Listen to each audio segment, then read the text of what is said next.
तो आदाब, नमस्कार, गुड इवनिंग, सत श्री अकाल। एक बार फिर आप तमाम लोगों का स्वागत है एक लंबे ब्रेक के बाद, जब लाइव कहानी नहीं सुनाई। बीच में काफ़ी सारी चीज़ें थी, पर उम्मीद है पूरी क्राइम तक फैमिली अच्छी होगी। और पिछले 3 दिनों में बहुत सारे अपनी क्राइम तक फैमिली के लोगों से मुलाकात करने का मौका मिला, बड़ा अच्छा लगा। साहित्य आज तक था, इंदिरा गांधी राष्ट्रीय कला केंद्र में, आप लोगों को मैंने बताया भी था। तो अच्छी खासी तादाद में बहुत सारे मिले मुझे, और उन सबसे अलग अलग कई से बात करने का मौका भी मिला। हालांकि बड़ा बिजी शेड्यूल था, लेकिन फिर भी बड़ी खुशी हुई आमने सामने बात करके, उनके रिएक्शन को जानकर, समझकर। और 3 दिनों का सिलसिला अच्छा रहा। कल ख़त्म हुआ तो पूरी आज तक टीम जो है इस वक्त लगभग एक तरह से थकी हुई है, क्योंकि फ्राइडे सैटरडे संडे बड़ा हेक्टिक था। करीब 200 से ज़्यादा गेस्ट, अलग अलग परफॉर्मेंस, अलग अलग चीज़ें। और कल समापन में मुझे मौका मिला था मुशायरे का समापन करने का, तो मेरे लिए एक अलग एक्सपीरियंस भी था। क्राइम की दुनिया से हट के शेर व शायरी की दुनिया में पहुंचना, और डॉक्टर राहत इंदौरी और वसीम बरेलवी जैसे शायर के साथ मंच साझा करना, बल्कि उसकी सदारत करना उस मुशायरे की, जिनको बचपन से सुनते पढ़ते आए। तो एक अलग एक्सपीरियंस था, डर भी था, क्योंकि ऐसे लोगों के साथ बैठना अपने आप में कि कहीं को गलती ना हो जाए। अपना सब्जेक्ट हो तो चलता है, चूँकि ये क्राइम के सब्जेक्ट से बाहर की चीज़ें थी, लेकिन एक नया तजुर्बा था, एक्सपीरियंस था, और अच्छा लगा। और इस मौके का फ़ायदा भी उठाया, भरपूर बहुत सारी शेर व शायरी हुई, शेर भी सुनाए मैंने। आप में से बहुत सारे लोगों ने देखा होगा, क्राइम तक की बहुत सारी फैमिली भी वहाँ मौजूद थी। तो कुल मिला के अच्छा रहा, और इस वजह से बीच में कहानी ज़्यादातर रिकॉर्डेड भी थी। आज लाइव है। आज तारीख़ है 4 नवंबर 2019, दिन है मंडे, हफ्ते की शुरुआत है। लेकिन आज की कहानी पे मैं आगे बढ़ूँ उससे पहले 2 बड़ी ज़रूरी चीज़ें बताना चाहता हूँ। कि अभी 2 ऐसी कहानियाँ सुनाई जिसको लेके बहुत सारे लोगों के मेल आए, बहुत सारी तारीफ़ें हुई, और वो उसके असली हकदार उसका मैं नहीं हूँ। मेरी क्राइम तक की फैमिली के ये 2 मेंबर हैं। एक आकाश काले हैं, जिन्होंने जो मलेशिया के जुड़वा भाइयों की कहानी आपको सुनाई थी, कि कैसे जज को पता था कि इसमें से एक गुनहगार है, लेकिन एक बेकसूर है, और उस चक्कर में हमशक्ल होने की वजह से दोनों को अदालत ने बरी कर दिया। आकाश काले ने मुझे ये स्टोरी भेजी थी और सुझाव दिया था कि ये ज़रूर सुनाएं पूरी क्राइम तक फैमिली को। तो थैंक यू आकाश, आपकी स्टोरी थी, इसलिए उसमें थोड़ा और रिसर्च किया और फिर मैं उसको सुना पाया। दूसरी कहानी जो जॉर्ज जूनियर अमेरिका की कहानी थी, एक 14 साल के बच्चे को कैसे सजाए मौत दी गई, इलेक्ट्रिक चेयर पे बिठाया गया, और करीब 70 साल के बाद पता चला कि वो बेकसूर है, और उसके साथ गलत पूरा जो कोर्ट का की प्रक्रिया थी वो गलत अपनाई गई थी। ये कहानी विमाला प्राण ने सजेस्ट की थी, उन्होंने भेजा था और उन्होंने कहा था कि ये सुनाएं और लोग सुनेंगे। तो थैंक यू विमाला जी आपका, और आकाश काले आप दोनों का। अब आगे कहानी की तरफ बढ़ूँ उससे पहले बहुत सारे कल जो बल्कि पिछले 3 दिनों में मिले, उनको कुछ लोगों को मैंने डेमो करके भी दिखाया था कि तक ऐप जो है, जिसमें आप बिना ब्रेक के सारी कहानियाँ सुन सकते हैं, सारे अपने शोज़ देख सकते हैं। तो तक ऐप आप अपने अपने मोबाइल में उसको डाउनलोड कर सकते हैं, और उसमें बिना ब्रेक के आप कहानियाँ सुन सकते हैं, और बाकी तक जितने भी हैं उनको भी आप देख सकते हैं। तो उसको तक ऐप को आप डाउनलोड ज़रूर करें, आप ही का फ़ायदा होगा उससे, क्योंकि उसमें झुंझलाहट नहीं आएगी कि कहानी के बीच में ब्रेक आ रहा है। अब आज की कहानी की तरफ बढ़ते हैं। आज की कहानी कई मामलों में थोड़ी सी मतलब अलग भी है, कई मामलों में थोड़ा सा चौंकाती भी है, और क्यूरोसिटी भी पैदा करती है। बल्कि मैं ये कहूँ कि जेल ब्रेक की बहुत सारी ऐसी कहानियाँ हैं पूरी दुनिया में, मुझे लगता है कि ये सबसे अलग है, डिफरेंट है। किसी एक शख्स के अंदर एक साथ कई खूबियाँ कैसे हो सकती हैं। हथकड़ियाँ खोलने में माहिर, दुनिया की कोई भी हथकड़ी हो, किसी भी तरह की हो, वो उसको खोल देता। वो अपने पंजों और पैरों के बल चिकनी से चिकनी दीवार के ऊपर भी वो छिपकली की तरह चल जाता। मतलब इस दीवार पे वो सीधे ऐसा लगता कि मानो कि वो छिपकली है। वो अपने जो शरीर की बनावट है उसको किसी भी तरीके से उसका रुख मोड़ देता था। पूरा हाथ पीछे कर ले, पैर पीछे कर ले, पैर एकदम दोनों उठाकर पीछे ले जाए, मतलब सब कुछ वो अपना पूरा एक तरह से हुलिया बदल लेता था। जो शरीर का आकार है उसको छोटा कर ले, बड़ा कर ले, ये हुनर उसके अंदर। तो ये सारी चीज़ें एक शख्स के अंदर, और उस शख्स के साथ जुड़ा हुआ है एक रिकॉर्ड, और वो रिकॉर्ड ये है, कहानी जापान की है, कि एक शख्स कैसे जापान की 4 अलग अलग जेलों को ब्रेक करता है। और हर जेल में जब वो जाता है, पहली बार जब उसको सज़ा हुई उसको छोड़कर, तो हर जेल में ये पता है कि ये जेल तोड़कर भागा था, इसलिए उसके लिए ज़्यादा सुरक्षा, ज़्यादा उसकी निगरानी की गई। लेकिन उसने हर जगह पे चैलेंज किया कि मैं भागूंगा। एक उसके अंदर काबिलियत ये भी थी कि वो हथकड़ी सिर्फ खोलना नहीं जानता था, बल्कि उसके अंदर ताकत इतनी थी कि एक बार तो उसने हथकड़ी तोड़ डाला और गार्ड के सामने, और उसने कहा कि ये लो मैंने हथकड़ी तोड़ दी और मैं एक दिन जेल से भी भाग जाऊंगा। तो इतनी सारी उसके अंदर क्वालिटी। कहानी है जापान की। कहानी शुरू हुई 1936 में। योशे शिरातोरी, ये नाम एक नौजवान का जापान के। तो योशे शिरातोरी जो है वो अमोरी एक जगह है जापान में, वहां का रहने वाला। 1936 में शिरातोरी पे एक कत्ल का इल्ज़ाम लगता है और इस इल्ज़ाम में उसे जेल भेज दिया जाता है। अदालत में मुकदमा चलता है, लेकिन जेल भेजने के दौरान अभी अदालत का फैसला नहीं आया और उसको यातनाएं दी जाती हैं, टॉर्चर किया जाता है, उसको मारा पीटा जाता है। उस वक्त जेल में कैदियों का वहाँ पे बड़ा इमेज ख़राब थी पूरे जापान में, कि वहाँ अजीब अजीब तरीके से बर्ताव करते। एक सिर्फ टोक्यो का जो जेल था वो थोड़ा अलग था।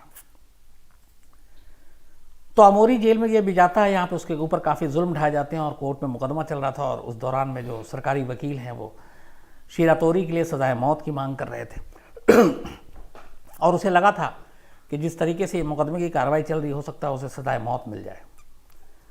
तो उसके सामने अंधेरा ही अंधेरा था, क्या करे।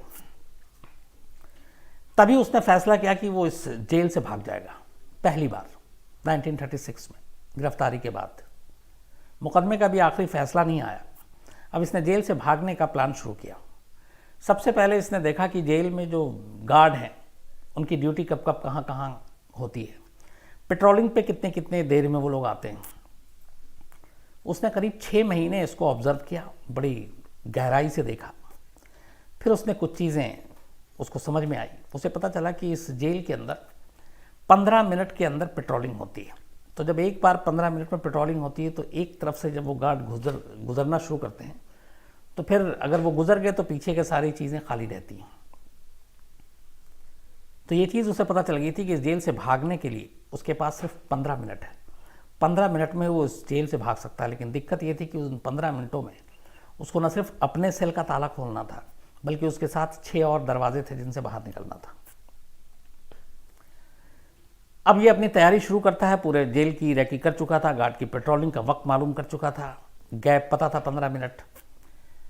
फिर ये बाथरूम से धीरे धीरे प्लास्टिक की बाल्टी के साथ कुछ तार जो हैंडल बनाकर वहाँ यूज़ करते थे उस वक्त, उसने उन तार को इकट्ठा करना शुरू किया और फिर उसी तार से इसने सबसे पहले अपने सेल का दरवाज़ा खोला।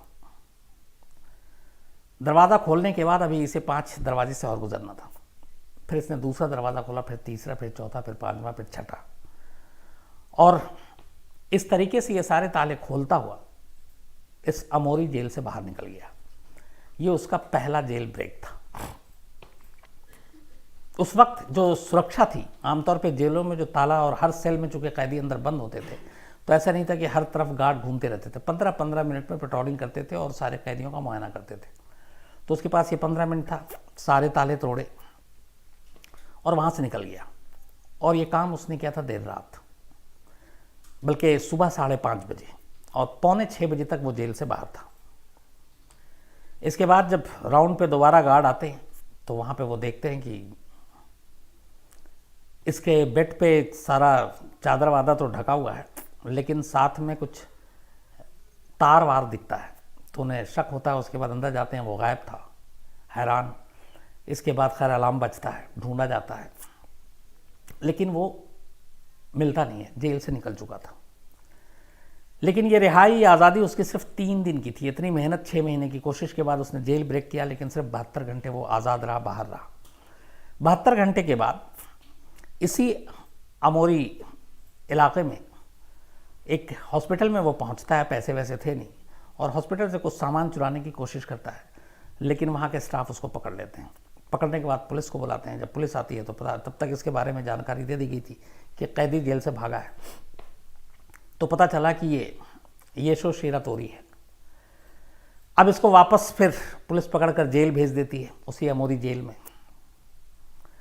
अब वहाँ पे जब जेल में भेजती है, इसके बाद फिर मुकदमा चलता है। तो पहले मुकदमे का जो इसके ऊपर चल रहा था तब तक उसका फैसला नहीं आया था, लेकिन अब ये चूँकि जेल भी ब्रेक कर गया और उसके बाद पकड़ा गया, तो उस कत्ल के लिए और इस फरारी के लिए, जेल से भागने के लिए शीरा तोरी को उम्र कैद की सज़ा सुना दी जाती है। उम्र कैद की सज़ा सुनाने के बाद अब उसको अमोरी जेल से निकालकर अकीता शहर में, एक सिटी है जापान में अकीता, तो अकीता सेंट्रल जेल भेज दिया जाता है। पहला जेल ब्रेक, 3 दिन के बाद गिरफ्तारी, मुकदमे का फैसला, उम्र कैद की सज़ा और अकीता जेल में ट्रांसफ़र। अकीता जेल में ये रहता है करीब 6 साल तक। अब 1942 का वक्त आ जाता है। अकीता जेल में जब ये पहुंचा तो अकीता जेल में जब के सारे स्टाफ को ये पता था कि जो शीरा तोरी है ये जेल तोड़कर भागा था और 3 दिन तक बाहर रहा था। तो वहाँ के जेल स्टाफ इस बात को लेकर खुंदक में थे और उनका ये भी था कि तू यहाँ से भाग कर दिखा। तो उसको वहाँ पे काफ़ी टॉर्चर करते थे, इसलिए कि उसने जेल तोड़ा था और उसके लिए ख़ास सुरक्षा का ध्यान रखते थे। उसे मारते पीटते थे, एक्स्ट्रा काम कराते थे जो आम कैदियों से कराया जाता था उससे ज़्यादा। और इस जगह पे जहाँ इसको रखा गया था यहाँ पे ठंड काफ़ी थी, ये पूरा नॉर्थ जापान का पार्ट था।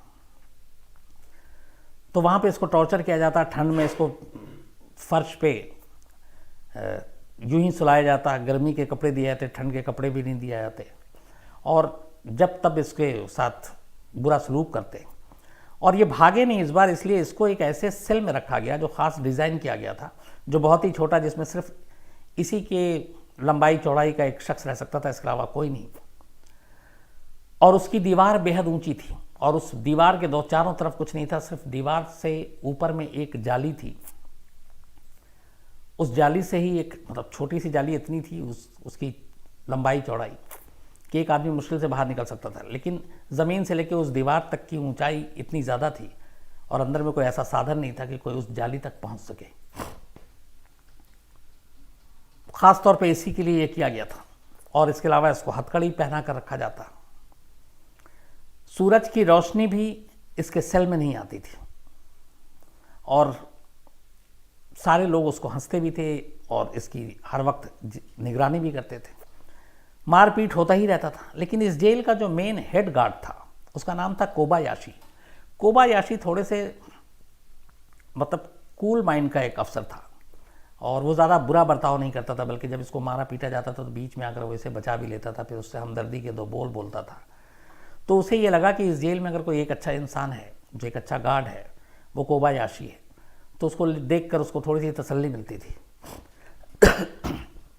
लेकिन बाकी जेल के स्टाफ के बर्ताव से वो बहुत दुखी था और किसी तरीके से वो वहाँ से निकलना चाहता था। इस दौरान ये 1942 साल सेकेंड वर्ल्ड वॉर, जो दूसरा विश्व युद्ध है, वो छिड़ा हुआ था। जापान भी उसमें शामिल था, अमेरिका से जापान की लड़ाई चल रही थी, दुनिया 2 हिस्सों में बटा हुआ था और इधर शीरा तोरी जेल के अंदर बंद था, दूसरी बार जेल में आया था।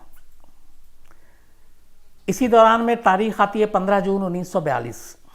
6 साल हो गए थे उसको इस जेल में रहते हुए।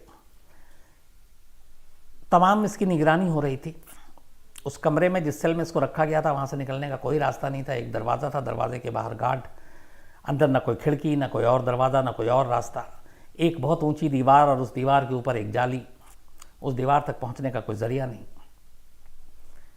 15 जून 1942 तूफ़ानी रात थी, काफ़ी तेज़ बारिश हो रही थी और तूफ़ान काफ़ी तेज़ था, ऊपर से ठंड का मौसम था। तो अचानक उस बारिश के मौसम में जब तूफान गार्ड आया और उसने रात को सेल में झांका तो उसके होश उड़ गए। उसने देखा कि सेल में शीरा तोरी तो है ही नहीं। अब वो अचानक अंदर आया तो उसको ये लगा कि कहाँ जा सकता है, क्योंकि दरवाज़ा बंद है, दरवाज़ा खुला नहीं, दरवाजे से बाहर निकलने की उसको आज़ादी नहीं थी। हथकड़ी उसके हाथ में, तो ज़मीन खा गई, आसमान निकल गया।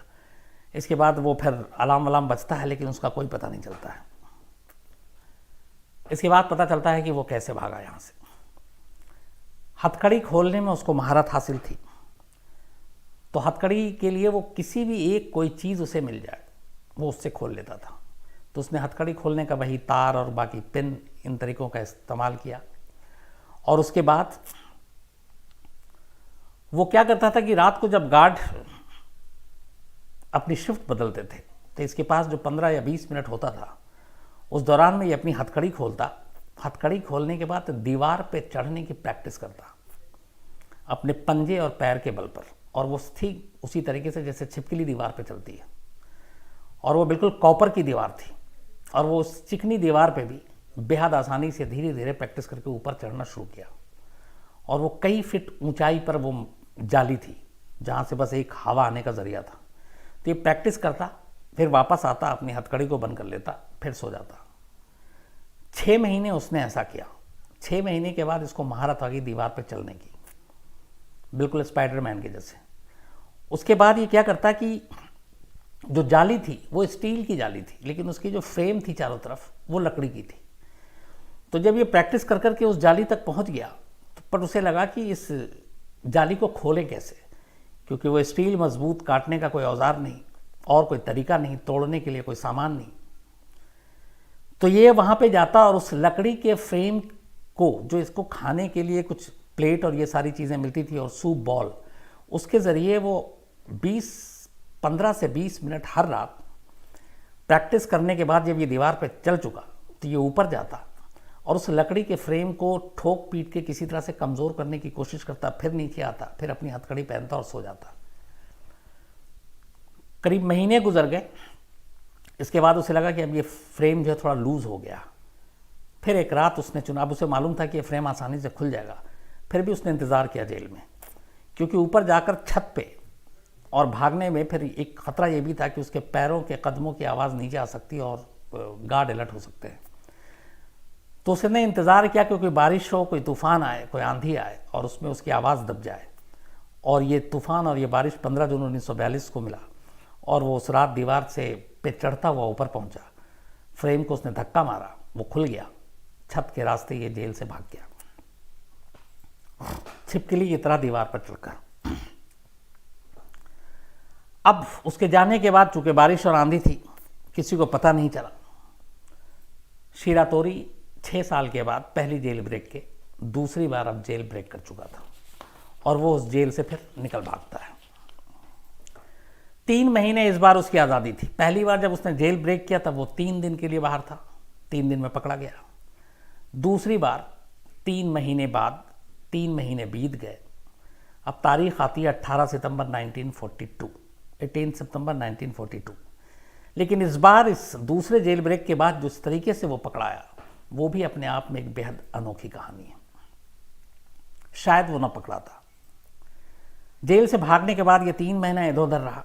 शिरातोरी की एक बीवी और एक बेटी भी थी, लेकिन उसने ये पता किया था कि पहले जेल ब्रेक के बाद जब वो कोर्ट वोट रूम में मिली तो पता चला कि उन 3 दिनों में ही कई बार जापान की जो पुलिस थी वो उसके ऊपर निगरानी रखती थी, नज़र रखती थी कि भागकर शायद फैमिली के पास आएगा। तो इसलिए फैमिली के पास जाना खतरनाक था, तो वो गया नहीं। तो इन 3 महीने भी जो बाहर रहा तो वो फैमिली को उसने कांटेक्ट करने की कोशिश की, लेकिन लगा कि पकड़ा जाएगा, तो वो फैमिली के पास फिर नहीं गया। 3 महीने बाद शिरातोरी अकीता पहुंचता है। अकीता में ही जहाँ पे जेल, और जो अकीता जेल के मेन जो हेड वार्डन थे, जो गार्ड था कोबायाशी, जिसने उस जेल में सारे कैदियों के साथ जो बुरा सलूक करते थे गार्ड, जो हेड गार्ड था, जिसने शिरातोरी के साथ हमेशा अच्छा सलूक किया, हमदर्दी के बोल बोले, ये वही था। और इसी के घर जेल से भागने के 3 महीने के बाद अचानक उस घर की घंटी बजती है। खुद हेड गार्ड जो है अकीता जेल का, वो कोबायाशी दरवाज़ा खोलता है और उसके सामने उसी का जेल का भागा हुआ एक कैदी खड़ा हुआ है 3 महीने बाद। अब वो सन्न रह जाता है क्योंकि वो भी उसकी तलाश में था। तो पहले तो उसे समझ में नहीं आता, फिर खैर वो अपने अंदर बुलाता है, उसे बैठाता है, खाना वाना खिलाता है, फिर पूछता है कि तुम जब भाग चुके तो यहाँ क्यों आए। तो उसने कहा कि एक्चुअली मैं जेल से भागना नहीं चाहता हूँ कभी, लेकिन जो जेल के अंदर सलूक होता है कैदियों के साथ, मुझे उससे गुस्सा है, मुझे उससे लड़ाई है। मुझे पहले जेल में भी पीटा गया, मारा गया, जो गैरकानूनी तरीके से एक्स्ट्रा काम है वो कराए गए। यहाँ पे कैदी मुझे मारते थे, मुझे ठीक से सोने नहीं देते थे, लेकिन आप ही एक शख्स थे जिसने मुझे इंसान समझा और मेरे साथ अच्छा सलूक किया। तो मैं आपके पास इसलिए आया हूँ कि एक मैं प्रपोज़ल लेकर आया हूँ। मैं सरेंडर करना चाहता हूँ, लेकिन ये सरेंडर मैं जस्टिस डिपार्टमेंट के सामने, जो जापान की एक पूरी जस्टिस डिपार्टमेंट है, उनके सामने करना चाहते हैं, जजों के सामने करना चाहता हूँ, अपने इस मुद्दे को लेकर कि जो जेल का हमारा सिस्टम है उसको सुधारा जाए और जेल के अंदर जो एक इंसानों के साथ, कैदियों के साथ जो जानवरों जैसा सलूक किया था वो बंद हो। तो शायद मेरी आवाज़ से बाकी जेल के कैदियों के ऊपर कुछ असर पड़े, उनके साथ अच्छा हो। तो इसलिए मैं आपके पास आया हूँ, क्योंकि आप पे भरोसा, आपने जेल में मेरे साथ अच्छा सलूक किया था। क्या आप मेरी मदद करें और मुझे जस्टिस डिपार्टमेंट तक ले चले, मैं वहाँ सरेंडर करना चाहता हूँ। कोबायाशी के ऊपर भरोसा था शिरातोरी को, इसलिए वो वहाँ पहुँचा था। कोबायाशी उसे भरोसा दिलाता है, ठीक है चलो मैं तुम्हारी मदद करूँगा। इसके बाद इसी बीच में शिरातोरी अंदर बाथरूम चला जाता है, पर कोबायाशी अपना वादा पूरा नहीं करता। वो इस दौरान में पुलिस को कॉल कर देता है। थोड़ी देर के बाद पुलिस वहाँ पहुँच जाती है और शिरातोरी दूसरे जेल ब्रेक के ठीक 3 महीने बाद जो हेड गार्ड था उसी के घर से अरेस्ट हो जाता है। लेकिन ये गिरफ्तारी एक धोखा थी, क्योंकि वो गया था दूसरी उम्मीद में, लेकिन जिससे उम्मीद और जिससे मदद के लिए गया था उसी ने उसको गिरफ्तार करवा दिया। अब पहली बार फैसला आया नहीं था, दूसरी बार उम्र कैद की सज़ा हुई पकड़े जाने के बाद। तो अब ये दूसरे जेल ब्रेक के बाद ये जब पकड़ा गया तो फिर इसको उम्र कैद के साथ 3 साल की सज़ा और जोड़ दी गई जेल ब्रेक के लिए। तो अब उम्र कैद तो थी ही, साथ में 3 साल की सज़ा और हो गई। इसने कोर्ट से कहा कि ठीक है आप मुझे सज़ा दे दीजिए, लेकिन आप मुझे टोक्यो के जेल में रखें। टोक्यो का मौसम थोड़ा सा ठीक होता है, वार्म होता है, और ये टोक्यो के जेल के बारे में ये भी थी कि वहाँ कैदियों के साथ थोड़ा सा ठीक ठाक सलूक किया जाता है। तो इसने गुजारिश की इस अदालत में कि मुझे टोक्यो जेल भेजा जाए, लेकिन अदालत ने इसकी बात नहीं मानी और अब तीसरी बार इसको सीधे नॉर्थ जो जापान है उसमें एक जगह है होकाइडो। होकाइडो एकदम बिल्कुल ठंड इलाका है, यहाँ पे बर्फ़ की पहाड़ियाँ हैं। तो होकाइडो में जो सबसे बड़ा जेल है और बड़ा एकांत में है उसका नाम है आबाशिरी जेल। तो जापान के अब एक और शहर होकाइडो में, जिसके आबाशिरी जेल में अब शिरातेरू को भेज दिया जाता है उम्र कैद और 3 साल और सज़ा काटने के लिए। आबाशिरी जेल की खास बात यह थी कि इसका इतिहास रहा है कि कभी भी इस जेल से कोई कैदी बाहर नहीं भागा। ये इनका बड़ा सुनहरा इतिहास रहा कि आज तक कोई कैदी, बहुत सारे ने कोशिश की, लेकिन इनकी पूरी सुरक्षा व्यवस्था इतनी कड़ी है और इसीलिए भेजा गया था शिरातोरी को, क्योंकि 2 जेल ब्रेक कर चुका था तो अब कोई रिस्क नहीं लेना चाहते थे। तो अब ऐसी जेल में भेजा गया जहाँ का इतिहास है कि वहाँ से कोई भी कैदी कभी जेल तोड़कर नहीं भाग पाया। कुछ ने कोशिश की, वो मारा गया। इस जेल की खासियत ये भी थी कि एक तो ठंड इलाका, और जब इसको भेजा गया वहाँ पे 1943 की अब बात आ गई। वहाँ पे जो टेम्परेचर था उस वक्त वो बिलो फ्रीजिंग पॉइंट था, मतलब जमा देने वाली सर्दी से भी कम। वहाँ ले जाने के बाद आबाशिरी जेल के स्टाफ को भी पता था कि ये 2 बार जेल ब्रेक कर चुका है, तो उन्हें भी अलग खुन्नस थी। वहाँ पे भी इसके साथ बुरा सलूक किया गया, ऐसे मारा पीटा गया। एक दिन कहते हैं कि उसको इतना मारा पीटा गया कि इसने फिर हथकड़ी पहने हुआ था और इसे गुस्सा आया और उसने गार्ड के सामने अपनी ताकत के बल पे उस लोहे की हथकड़ी को तोड़ डाला, दोनों हाथों में जो था। और तोड़ने के बाद उसने चैलेंज किया कि तुम लोग जो मेरे साथ सलूक किया तुम देखना, मैं इस जेल से भी भाग के दिखाऊंगा। तब गार्ड वार्ड हंसे, लेकिन वो डर गए थे कि उसने उनके सामने बिना ताला खोले हुए उस हथकड़ी को तोड़ डाला। तो जब उसने हथकड़ी तोड़ा तब उस जेल प्रशासन को एक ख्याल आया कि ये तो हथकड़ी कभी भी खोल सकता है, तोड़ सकता है। इसके बाद बाकायदा उसके लिए एक ख़ास हथकड़ी का ऑर्डर दिया गया, और वो हथकड़ी जो थी वो 20 किलो उसका वज़न था। उस हथकड़ी की ख़ास बात ये थी कि उसमें कोई की होल नहीं था कि जिससे से खोला जा सके, और उस हथकड़ी को उसको दोनों हाथ पीछे की तरफ करके पहनाया जाता, 20 किलो वजनी। साथ में 2 बेड़ियाँ खरीदी गई, पहली बार अब तक, अब तीसरी बार में ऐसा हुआ, और उसके दोनों पैरों में बांधी गई। हाथ दोनों पीछे की तरफ बंधे हुए हथकड़ी से, और दोनों पैरों में बेड़ियाँ, 20 किलो वज़न। और इसके बाद इसको वैसे ही रखा गया। इस हथकड़ी को खोलने में सिर्फ 2 घंटे लगते थे जो इसे पहनाया गया था, क्योंकि उसमें कोई की होल नहीं, कुछ नहीं। और उसको खोलने के लिए बाकायदा मेटल वर्क स्पेशलिस्ट के 2 लोग आते थे, और वो 2 हफ्ते में एक बार आते थे। और तब वो खोलते थे, और उसको खोलने की जो पूरी जो प्रक्रिया थी वो 2 घंटे की थी। 2 घंटे बाद जाकर वो खुलता था। इसके लिए एक स्पेशल सेल बनाया गया था जिसके अंदर इसको रखा गया, और वहाँ पे पूरी ज़बरदस्त इसकी निगरानी की जाती। इसको जो खाना दिया जाता था वो भी ऐसे कि मतलब जैसे डॉग खाना खाते हैं, दोनों पीठ हथकड़ियाँ बंधी हुई हैं, प्लेट इसके आगे डाल दिया गया, रेंगते हुए प्लेट तक पहुँच रहा और मुंह से खाना खा रहा है। कभी कभी रहम आता तो वो हाथ खोल देते, जो 15 दिन में जब वो आता, और वरना रूटीन यही था कि वो उसी तरीके से खाना खाता। सोना भी मुश्किल था क्योंकि दोनों हाथ पीछे की तरफ बंधे हुए थे और साथ में बेड़ियां थी। अब वो इस तरीके से उस जेल के अंदर रह रहा है। 15 दिन में एक बार जब खुलता, वो स्पेशलिस्ट आते हथकड़ी खोलने के लिए, तो उस दिन उसको नहाने को मिलता और उस दिन अपने कपड़े बदलता, वरना ऐसी ही सारी चीज़ें उसकी चल रही थी। करीब साल भर बीत गया। अगस्त 1943 की तारीख आ गई। एक दिन अचानक एक गार्ड को आवाज़ आई छत पर, और वो ठीक उस सेल के ऊपर छत थी जिसमें शिरातोरी जो है वो बंद था। वो भागकर नीचे आता है, सेल में जाता है, देखता है शिरातोरी के सेल में वो 20 किलो की हथकड़ी और जो पैरों में जंजीरें बंधी हुई थी वो एक कोने में पड़ी हुई हैं, और शिरातोरी अपने सेल से गायब है। अब सवाल ये है कि कैसे गायब हो गया। तो बाद में पता चला फिर इस तीसरे जेल ब्रेक की कहानी उसने कैसे तोड़ी। इसको हर दिन खाना जो दिया जाता था उसमें इसको सूप भी दिया जाता था, और सूप बॉल होता था। तो ये क्या करता था कि उस सेल के अंदर एक विंडो थी, लेकिन उस विंडो का साइज, उस कमरे में सब कुछ इस साइज का बनाया गया था जो इसके शरीर के साइज से छोटा हो, जैसे चाहे वो चौड़ाई में या लंबाई में। तो इसके जेल के तोड़ने के इतिहास को देखते हुए, क्योंकि पिछले जेल में ये ऊपर दीवार पे चढ़ के रेंगते हुए एक वो जाली से भागा था, तो बाकायदा इन्होंने उस जाली की साइज़ मंगवाई, फिर शिरातोरी की साइज़ देखा। तो इस बार जिस सेल में इसको रखा गया, चाहे वो दरवाजे के अंदर का कोई एक होल हो, सुराख हो, वो बेहद छोटा, चाहे खिड़कियाँ हो वो बेहद छोटी, चाहे जाली हो वो बेहद छोटी, मतलब इतनी छोटी कि अगर वो सब खोल भी दे, तोड़ भी दे, तो वो उसके अंदर से घुसकर निकल नहीं सकता है। साइज में इतना छोटा रखा गया था। तो इसने क्या किया कि जो इसको सूप मिलता था, ये करीब 6 महीने से तैयारी कर रहा था। जब इसको सारी हथकड़ियां ये पहना दी गई तो 6 महीने तक ये सोचता रहा कि कैसे भागूं।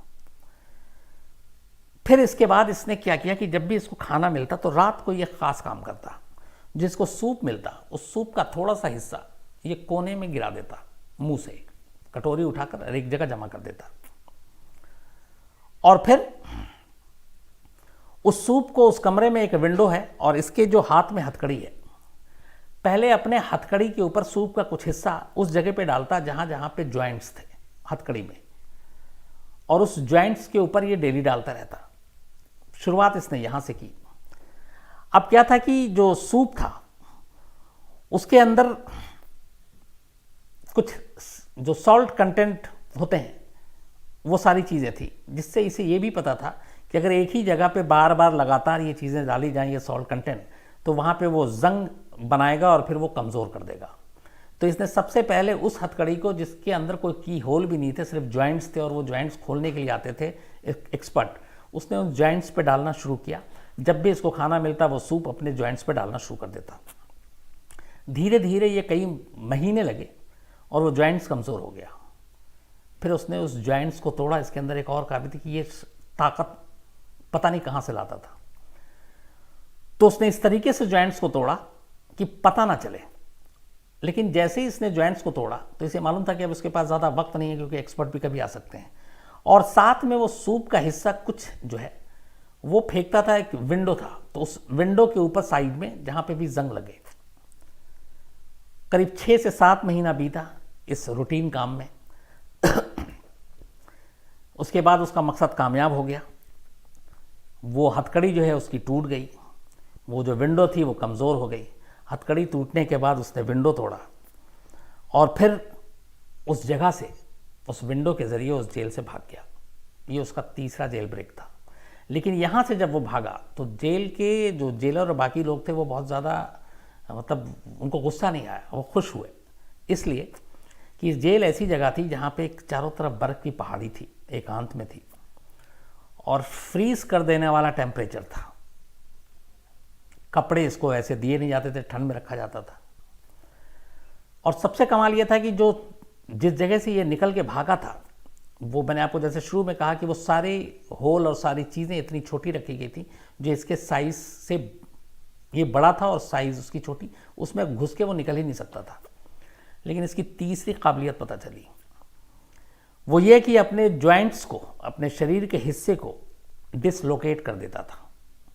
मतलब हाथ कभी भी पूरा घुमा कर पीछे, पैर घुमा कर पीछे, तो इस तरीके से डिसलोकेट करता था कि ये जितना बड़ा है उससे अपने आप को छोटा बना लेता था, शरीर के अंगों को एक दूसरे में घुसाकर मिलाकर। और उसी का तरीका इसने उस विंडो से निकलने में किया, वरना जो इसके आकार कदकाठी का था उसमें से निकलना मुश्किल था। लेकिन चूंकि इसे ये कला थी कि अपने जॉइंट्स को, शरीर के हिस्से को डिसलोकेट करने का, उसका इसने वहाँ इस्तेमाल किया और वहाँ से भाग गया।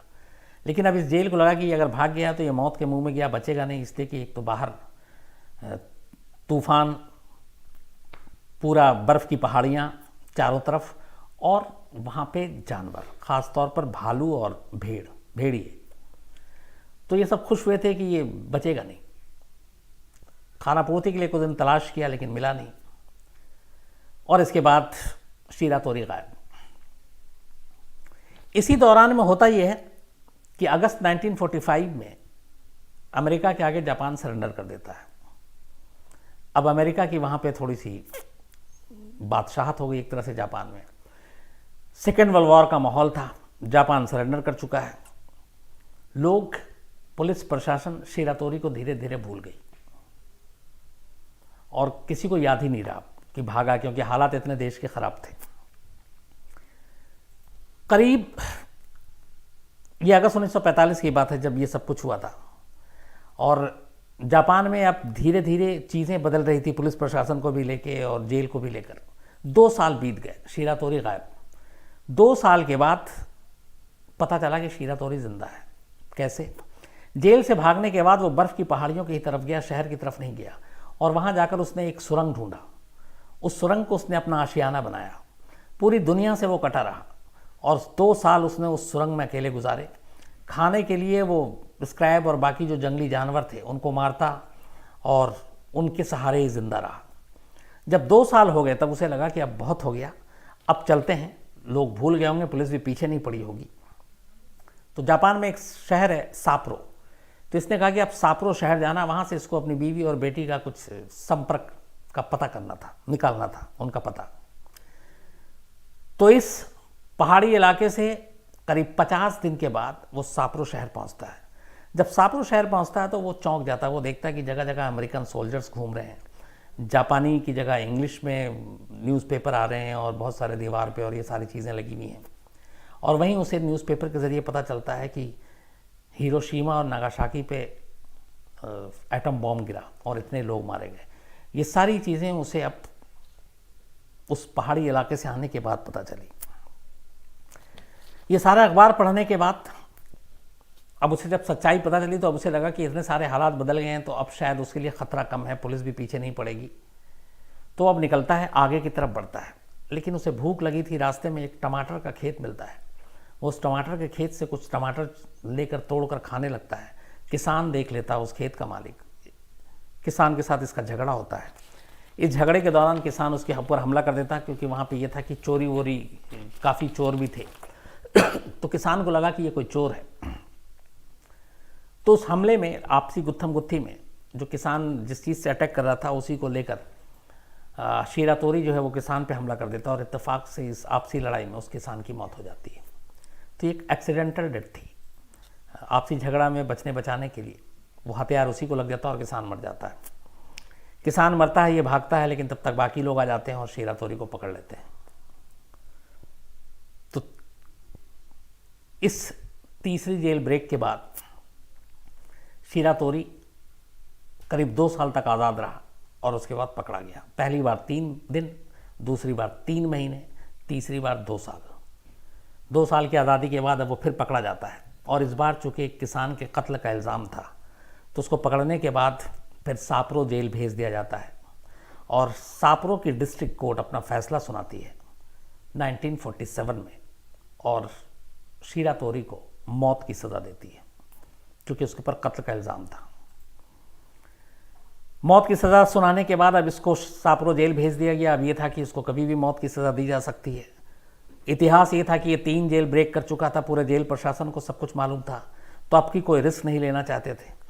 तो इसलिए इस बार काम ये किया कि जिस सापरो जेल में शिरातोरी को रखा गया वहाँ इसके ऊपर 24 घंटे की निगरानी लगाई गई। 6 आर्म्ड फोर्स जो हथियारबंद जवान, उनका काम ही सिर्फ स्पेशल ये था कि शिरातोरी पे आपको नज़र रखनी है। खिड़की, दरवाजे, छत, कोई भी ऐसी जगह जहाँ से कमरे के अंदर से निकलने, तोड़ने, निकल भागने की ज़रा सी भी गुंजाइश होगी, उन सब क्यों अब इतना और छोटा किया गया क्योंकि पिछली जेल से पता चला था कि इसने अपने जो जॉइंट्स हैं उनको डिसलोकेट कर लेता है।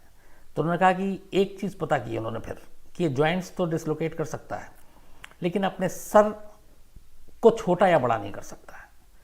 तो उन्होंने हर चीज़ को जो बनाया वो ऐसा बनाया कि बाकी चीज़ें तो हाथ पैर ये बॉडी सब सिकोड़ कर निचोड़ कर अंदर जा सकता है, बट जो इसके सर का साइज़ है उस सर के साइज़ से छोटी हर खिड़की से लेके हर सुराख रखी ताकि अगर ये कुछ कर भी ले, दीवार में छेद भी कर ले, खिड़कियाँ तोड़ भी दे, तो वो इतनी छोटी होंगी कि इसका सर ही उसके अंदर नहीं घुस पाएगा और ये फंस जाएगा। तो इन्होंने इसके सर के हिसाब से और सर के साइज़ के हिसाब से ये सारी चीज़ें की। 6 लोग लगातार इस पर नज़र रखते थे और इसलिए जब इतनी ज़्यादा सख्ती थी तो पहली बार ऐसा हुआ था कि इसको हथकड़ी भी नहीं पहनाया क्योंकि उन लोगों को मालूम था कि इसको कोई भी हथकड़ी पहनाओ ये खोल देगा, तोड़ देगा। तो उन्होंने कहा हटाओ, हथकड़ी इसको नहीं पहनाते हैं, हर वक्त इसके ऊपर नज़र रखते हैं और इसको देखते हैं। अब ये सबसे मुश्किल काम था इस जेल से भागना क्योंकि इसके ऊपर नज़र है और सारी चीज़ें इसके पिछले जो जेल से भागे उन सबको ध्यान में रख के बनाया गया। इसने जब इस स्पेशल डिज़ाइन किए हुए कमरे में इसको रखा गया तो ये आने के बाद सबसे पहले ये काम करता कि जब इसे मौका मिलता ये छत की तरफ घूरना शुरू कर देता और दीवार की तरफ देखना शुरू कर देता। तो जो गार्ड थे 6 लगातार इसको देखते रहते थे, वो देखते और हंसते कि ये, वो समझते कि ये छत से भागने का प्लान कर रहा है और भाग नहीं पाएगा और इस मतलब एक तरह से चैलेंज के तौर पे देखते थे और उसके ऊपर हंसते थे कि ये बेवकूफ़ है। एक तो काम उसने ये किया तो उन गार्ड को ये लगा कि ये ज़रूर छत के रास्ते कुछ जुगाड़ में लगा हुआ है। दूसरा काम उसने ये किया कि जैसे उस सेल में आया तो उसको फर्श पे सोने के लिए दिया जाता था। जेल में आने के करीब 15 दिन के बाद इसने एक हैबिट बना ली। जेल में जब आते हैं तो उसका एक रूटीन होता है कि आपको जेल के मैनुअल के हिसाब से टाइम टेबल उठना होता है, जागना होता है, काम करना होता है। तो जब भी वो गार्ड इसको उठाने आता तो ये आना कहानी करता। अगर 6 बजे उठना नहीं उठता, 6:30 7, इसके लिए पिटता भी वो पर उठता नहीं। तो 1 2 3 4 5 6 दिन ऐसे लगातार ये चलता रहा। तो गार्ड को ये लगा कि अच्छा ये थोड़ा कमज़ोर भी हो गया, वक्त भी बीत रही थी, उम्र भी बीत रही थी। तो गार्ड को लगा कि शायद यहाँ पे एक तो इसने मार खाए, बहुत टॉर्चर भी हुआ है अलग अलग, 2 साल तक ये पहाड़ियों में रहा। तो फिर उन्होंने कहा कि चलो उसमें से कुछ रहमदिल था कि इसको छोड़ देते हैं। तो कई बार वो उसको उठाते और वो उठता नहीं और अपने ज़मीन पे बेड जो एक गद्दा और वो मिला हुआ था वो उसी पे सोया रहता। धीरे धीरे वक्त बीता और एक दिन अचानक रात को गार्ड सारी निगरानी करने के बाद वहाँ पे जो सारे इसकी निगरानी होती थी और रात को फिर गार्ड चले जाते थे, मतलब वो हर वक्त आमने सामने नहीं होते थे। तो सारा उन्होंने चेक किया, चले गए। सुबह सुबह जब वो आते हैं तो देखते हैं कि सेल से शिरातोरी गायब है और वो चारों तरफ देखते हैं, खिड़कियाँ वैसी हैं, जाली वैसी है, दरवाजे वैसे ही हैं और कहीं कुछ नहीं है। आखिरी में उनकी नज़र उसके गद्दे पे जाती है, गद्दा सरकाते हैं। उसके बाद पता चलता है कि उन्होंने सब कुछ किया, बस एक गलती कर दी थी। जेल स्टाफ ने उसके पुराने 3 जेल ब्रेक के इतिहास को देखते हुए उसकी हथकड़ियों से लेके, उसके सुराख से लेके, उसके शरीर के आकार को बदलने से लेके, उसके सर के साइज से लेके हर चीज़ कर दिया। पूरी दीवार, छत, खिड़कियाँ सब मजबूत कर दी। ज़मीन की तरफ देखना वो भूल गए थे। उसने जिस जगह पे वो सोता था उसके ठीक नीचे एक सुरंग बना लिया था और उस सुरंग के रास्ते वो निकल गया। और वो सुरंग वो रात को बनाया करता था और फिर जैसे ही वो गार्ड या कुछ आते तो वापस जो फ्लोर बेड था वो उसी जगह पे रख देता। तो वो जितनी खुदाई करता जाता और फिर फ्लोर बेड से उसको ढक देता। और इसके बाद फिर पता चला कि शुरुआत में उसने जो नाटक किया था, जब गार्ड उसको उठाने के लिए आते थे और वो नहीं उठता था तो उनको ये लगता था कि ये काम वाम नहीं करना चाहता। एक्चुअली वो ज़मीन तैयार कर रहा था कि कभी जब मैं ये खुदाई शुरू करूं और उसके बाद अचानक वो आ जाएं और कहीं हटा लें और देख लें कि नीचे क्या हो रहा है, तो उनका भरोसा जीतने के लिए पहले बिना खुदाई शुरू करने से पहले उसने ये नौटंकी की कि वो लगातार सोता रहता था। तो उन्हें लगा कि इसको आदत हो गई है सोने की और इसलिए वो थोड़े थोड़े उसकी तरफ से बेपरवाह होते गए। लेकिन असल में ये उसकी प्लानिंग थी कि जब वो खुदाई शुरू करे तब भी उन्हें लगे कि ये नहीं उठ रहा, तो इसका मतलब है कि पहले चूंकि जब वो नहीं उठता था तो आके कई बार तलाशी भी ली, गद्दे भी सरका दिए। लेकिन अब जब उसकी हैबिट पता चल गई कि ये लेट तक सोता है, डंडा खा लेगा लेकिन वक्त पे नहीं जाएगा, तो उन्होंने उसकी तरफ से एक तरह से वो लापरवाह हो गए और उसी का उसने फ़ायदा उठाया। पूरी जेल की दीवार से लेकर छत मजबूत थी, जिस ज़मीन पे था वो ज़मीन कमज़ोर थी और वो उस सुरंग से निकलकर वहाँ से भाग गया। ये उसकी चौथी और आखिरी जेल ब्रेक थी। यहाँ से भागने के बाद सारी फोर्स उसको ढूंढ रही है, लेकिन ये निकल गया और अब इस तक कोई कुछ नहीं पहुँच सकता था। अब इसके बाद की जो कहानी है वो वैसी है जैसे दूसरी बार में एक पुलिस अफसर पे इसने भरोसा किया था।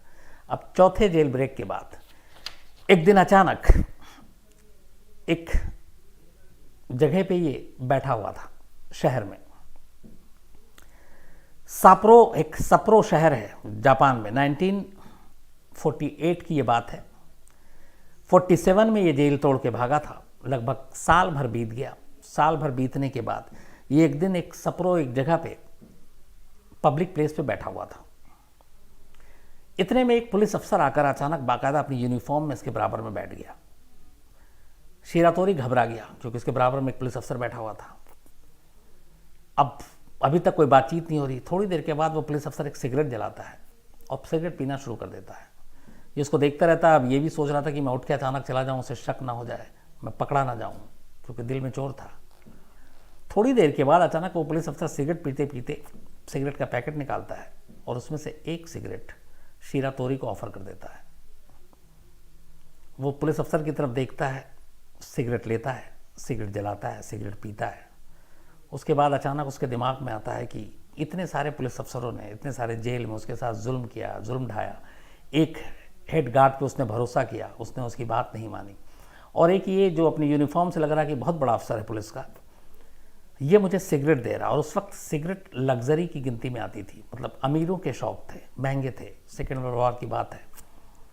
तो उसे लगा कि इतनी कीमती चीज़ एक पुलिस अफसर मुझे दे रहा है, इतनी इज्जत दे रहा है, तो उससे बर्दाश्त नहीं हुआ, उसे गिल्टी फील हुई। उसके बाद वो अचानक सिगरेट ख़त्म करता है और उस पुलिस अफसर से कहता है कि मेरा पूरा नाम येशो शिरातोरी है। पुलिस अफसर उसकी तरफ देखता है। ये नाम लगभग उस वक्त जापान के हर पुलिस वालों को पता था, क्योंकि 4 जेल ब्रेक करके वो सारी सुर्खियां बटोर चुका था। तो जब ये अपना पूरा नाम दोबारा बताता है तो कहता, तुमने अपना मुझे नाम क्यों बताया, तुम तो भागे हुए हो। तो वो कहता है कि आपने एक सिगरेट देकर मुझे ये बताया कि हर पुलिस वाले ऐसे नहीं होते, और दूसरा मैं अब थक गया हूँ भाग भाग कर। मेरी लड़ाई सिर्फ जेल के सिस्टम से है अपने मुल्क की, जहाँ पर कैदियों के साथ जानवरों की तरह सलूक किया जाता है, और उन्हीं चीज़ों ने मुझे बार बार जेल ब्रेक कर उनको ये एहसास दिलाने के लिए मजबूर किया कि तुम अगर ऐसे हो तो मैं तुमको नाकाम दिखाऊंगा और मैं जेल तोड़ूंगा। लेकिन बोला कि आज आपने जिस तरीके से मुझे सिगरेट देकर मेरी इज्जत बढ़ाई, उसके बाद मुझे गिल्टी फील हुई है। मैं चाहता हूँ कि मुझे वापस अब थक गया हूँ भागते भागते, लेकिन सिर्फ एक गुजारिश है कि जेल सिस्टम सुधार दें। वो पुलिस अफसर उसको अपने साथ ले जाता है। साथ ले जाने के बाद उसे कोर्ट में पेश किया जाता है। वो पुलिस अफसर धोखेबाज नहीं निकला। उसने बाकायदा जज के सामने उसकी सारी ख्वाहिशों को बताया। जज ने उसकी सारी चीज़ों को सुना। फिर से केस की सुनवाई शुरू हुई और उस किसान का जो मर्डर का चार्ज था, वो सारे गवाहों और उसको देख के अदालत ने अपना फैसला सुनाया कि वो सेल्फ डिफेंस में किया गया जुर्म था। लेकिन चूंकि 4 जेल ब्रेक किया था, इन सारी चीज़ों को मिलाकर जज ने 20 साल की सज़ा सुनाई शिरातोरी को। और शीरा तोरी की इस बार उस ख्वाहिश को मान ली गई कि मुझे टोक्यो जेल भेजा जाए। 20 साल की सज़ा और अपना जुर्म भी कबूल कर लिया शीरा तोरी ने, उसके वजह से टोक्यो जेल भेजा गया। टोक्यो जेल का माहौल भी अच्छा था, मौसम भी अच्छा था, वहाँ के गार्ड भी अच्छे थे और वो उसके साथ अच्छा सलूक करते थे। इसलिए वो पहली ऐसी जेल थी जहाँ से शीरा तोरी ने भागने का सोचा भी नहीं। उसने कहा कि हाँ सब कुछ अच्छा है, अब मैं नहीं भागूंगा, अब मैं आज़ाद ज़िंदगी जीऊँगा जब यहाँ से निकलूँगा। करीब 14 साल तक वो टोक्यो जेल में रहा। 14 साल बाद 1961 में उसको पेरोल मिला। पेरोल पर वो बाहर आया। पहली बार वो एक आज़ाद शहरी के तौर पर कानूनन अब बाहर आया था। अब तक जब भी बाहर आया था चार बार जेल ब्रेक करके आया था। बाहर आने के बाद वो अओमोरी गया। अओमोरी में ही उसकी फैमिली थी, बीवी और बेटी। लेकिन वहाँ जाकर पता चला कि उसकी बीवी की मौत हो चुकी है, उसकी बेटी अब बड़ी हो गई है और जब बेटी बच्ची थी तब ये जेल में था। फिर वो अपनी बेटी को सारी कहानियाँ सुनाता है। उसके बाद वो अओमोरी में ही रहता है। पेरोल के बाद ये फिर जेल नहीं जाता क्योंकि इसके चाल चलन अच्छे थे। और 61 से लेकर करीब 19 साल ये ज़िंदगी जीता अपनी बेटी के साथ। 1979 में हार्ट अटैक से इसकी मौत हो जाती है। तो आखिरी के 19 साल आज़ाद हवा में इसने सांस ली और 1979 में इसकी डेथ हुई। इसकी मौत की कहानी, इसकी जेल से ब्रेक की कहानी पूरे जापान में, इस पर कई नॉवेल छपे और ये जापान में एक तरह से हीरो भी बना और एंटी हीरो भी बना। और इस शीरा तोरी की ही वजह से कहते हैं कि जापान के जेल सिस्टम में बदलाव आया। जुडिशरी ने उसकी बातें सुनी, उसने जो कुछ कहा अपने तजुर्बे से वो सब, और फिर जेल में वहाँ पे गार्ड्स को और जेल के स्टाफ को नए सिरे से ट्रेनिंग दी गई और कहा गया कि आप कैदियों के साथ किस तरीके का सलूक करेंगे। तो एक शीरा तोरी ने अपने 4 जेल ब्रेक के ज़रिए एक पूरे मुल्क के जेल सिस्टम को भी बदल दिया और सुधार दिया। ये थी पूरी कहानी ये शो शीरा तोरी की। उम्मीद है आपको अच्छी लगी होगी। अब आसिम, वो भी डूबा हुआ कहानी सुनते सुनते सब भूल गया। वो बताओ सवाल। सचिन बोल रहा है कि जो उसने सुरंग खोदी थी उसकी मिट्टी कहाँ पे थी? जो नीचे उसमें असल में 2 चीज़ें थी। जो पूरा सारी चीज़ें तो उन्होंने देख ली। जो फर्श थी वो उसके नीचे पुराना कुछ गोडाउन और उस टाइप का था और उन्होंने बड़ी बारीक से लेयर टाइप की चीज़ें थी, इसका फ्लोर था। और ये चीज़ें जो एक डिटेल में, अच्छा वो आपने सवाल पूछा, उसने जेल के बारे में कई लोगों से दोस्ती करता था और ऐसी ऐसी बातें करता था कि शक ना हो। मतलब तो डायरेक्ट पूछना तो शक हो जाएगा कि अच्छा तुम ये जानना चाहते हो, लेकिन वो कहीं दूसरे तरीके से करता था। तो उस जेल के नीचे ही जहाँ पे वो उसका फर्श था, जहाँ पे वो सोता था, उसके ज़रिए वहीं पे उसने सुरंग किया और वहीं पे साइड में उसका पूरा जो एक खाली स्पेस था असल में, क्योंकि वो पूरा जैसे होता है ना कि ऊपर से नीचे तक भरा हुआ, वैसा नहीं था, इसलिए उसको आसानी हुई। मुरारी पूछ रहा है कि जेल से भागने का काम पुलिस के सहयोग के बिना हो सकता है? मुरारी साहब, यहाँ पे लेकिन पूरे मामले में कभी भी किसी जेल स्टाफ की मिलीभगत सामने नहीं आई और ना ही किसी को सज़ा मिली। इकलौता और अकेला इसी का काम था। सर दिनेश बोल रहा है कि क्या ये कहना गलत नहीं होगा कि ये जापान नहीं पूरी दुनिया की सबसे बड़ी जेल ब्रेक की कहानी? बिल्कुल दिनेश साहब, मुझे लगता है, तभी मैंने शुरू में कहा कि इस तरीके की जो चीज़ें हैं वो कम सुनने और देखने को मिलती हैं। सर यश है बोल रहा है कि इसमें जापानी सरकार की तरफ से या वहाँ के कानून की तरफ से कोई बात लिखी थी या सरकारी तौर पर बोली गई थी उसको हीरो के तौर पर बोलने से? हीरो के तौर पे नहीं, लेकिन जब भी जापान में इस तरीके की खासतौर पे जेल के सिस्टम की बात आती है तो उसमें कहा जाता है कि शीरा तोरी का बहुत बड़ा रोल है वहाँ के जेल सिस्टम को बदलवाने में।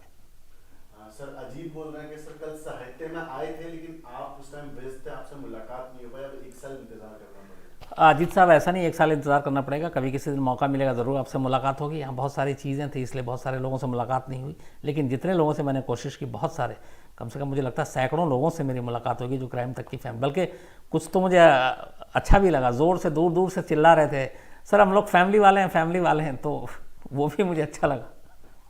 सर यशपाल सिंह बोल रहा है कि सर वो कनाडा से क्राइम तक की स्टोरी रोज देखते हैं, फेसबुक पे उन्होंने सवाल किया। यशपाल जी, थैंक यू वेरी मच, आप बस कनाडा से देखते रहिए।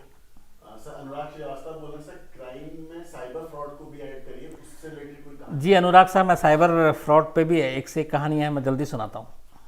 सर निखिल है बोल रहे हैं सर क्राइम टीम के एक सदस्य की तबीयत खराब थी, उनकी तबीयत आप कैसी है? निखिल साहब अब ठीक है, वो तंसीम हैदर हैं, उनकी तबीयत ख़राब थी, असल में उनको अचानक पता चला था ब्लॉकेज है, तो बाईपास सर्जरी हुई और बहुत तेज़ी से रिकवरी हुई। अभी वो लखनऊ अपने घर पे हैं, लेकिन सब ऊपर वाले के करम से सब कुछ अच्छा है, ठीक है, और बहुत जल्द वो वापस ज्वाइन भी करेंगे।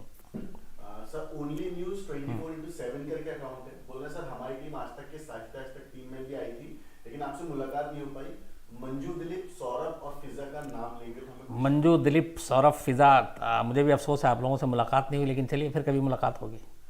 सर मनीष है, बोल रहे हैं कि सर ये जो क्राइम था इसे क्राइम की कैटेगरी में रखना चाहिए जो जेल ब्रेक किया था, यानी क्योंकि एक तरह से अच्छा ही था कि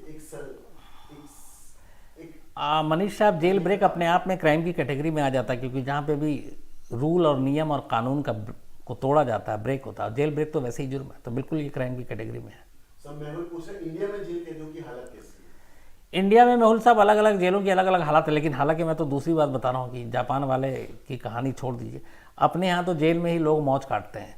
अपने असल में बाहर में ज़्यादा मुझे लगता है सज़ा मिल रही है, जेल में तो आपके पास पैसा है, पहुँच है, तो आप पार्टी कीजिए, बर्थडे मनाइए, म्यूज़िक सुनिए, मोबाइल ले जाइए, टीवी ले जाइए, एसी ले जाइए, फ्रिज रखिए, क्या क्या सुविधाएं नहीं, बीच बीच में तो तस्वीर आप देखते ही रहते, तो अपने जेल में तो मौज है। सर अभय बोल रहे हैं कि जो बाहर के कैदी होते हैं, हिंदुस्तान के बाहर के लोग जो क्राइम करते हैं इंडिया में, उन्हें क्या इसी जेल में रखा जाता है या उनके लिए कुछ अलग व्यवस्था होती है? नहीं, बिल्कुल, हम जेल एक ही होती है, चाहे वो इंडियन हो या फॉरेन नेशनल के हों, जो भी आते हैं, अगर जो जुर्म करते हैं उनके लिए जुरिडिक्शन और जो सारी चीज़ें हैं वो एक ही होती हैं। सर युवराज है, बोल रहे हैं कि हाल फिलहाल में वीडियोज आई थी जेल की, सच में ऐसा होता है कि अंदर? युवराज साहब, मैंने अभी आपको बताया, अपने जेल में बहुत मौज है, ऐश है, पैसे दीजिए, आपको सारी सुविधाएं उपलब्ध है। सर प्रभात बोल रहे हैं, सर क्या कभी आपको जेल में जाने का मौका मिला? जी प्रभात साहब, मैं कम से कम दर्जन भर से ज़्यादा जेल में जा चुका हूँ, चाहे वो तिहाड़ का हो या यूपी का हो या बिहार का हो, इवन महाराष्ट्र के, राजस्थान के, एमपी के, बहुत सारे जेल में गया हूँ। बट ये कि जेल में थोड़ा जाते हुए पहली बार जब गया था तो इसलिए थोड़ा घबरा रहा था कि मुझे, एक दोस्त भी थे, वो थोड़ा मजाक कर रहे थे, मेरी खिंचाई भी कर रहे थे, जेलर थे। तो अब जब जेल के अंदर आ जाते हैं तो आपके हाथ पे ठप्पा लगा देते हैं, तो जब ठप्पा लगा तो मुझे कहा गया कि यार इसको मिटने मत देना। मैंने कहा पूछा क्यों? उन्होंने कहा अगर ठप्पा मिट गया तो तुमको बाहर नहीं निकलने देंगे, फिर तो अंदर ही रह जाओगे।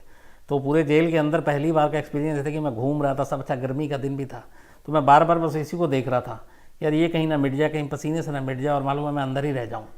तो वो हमेशा ये बात याद रहती है। सर प्रभात बोल रहे हैं साहित्य के दूसरे दिन साहित्य में आपने एक शेर सुनाया था, वो शेर एक बार और सुना दीजिए। साहित्य में मैंने बहुत सारे शेर सुनाए थे, धीरे धीरे याद आएगा, लेकिन चलिए आज इस एक शेर के साथ ख़त्म करता हूँ क्योंकि वक्त भी बहुत ज़्यादा हो गया, और वो पूरी क्राइम तक फैमिली के लिए ये शेर है कि बहुत दिनों से तुम्हें देखा नहीं है, ये आँखों के लिए अच्छा नहीं है। तो थैंक यू वेरी मच, यही दुआ है पूरी क्राइम तक फैमिली हमेशा अच्छी रहे। कल मुलाकात होगी रात 9 बजे आपसे एक बार फिर, तब तक अपना ख्याल रखिए, थैंक यू।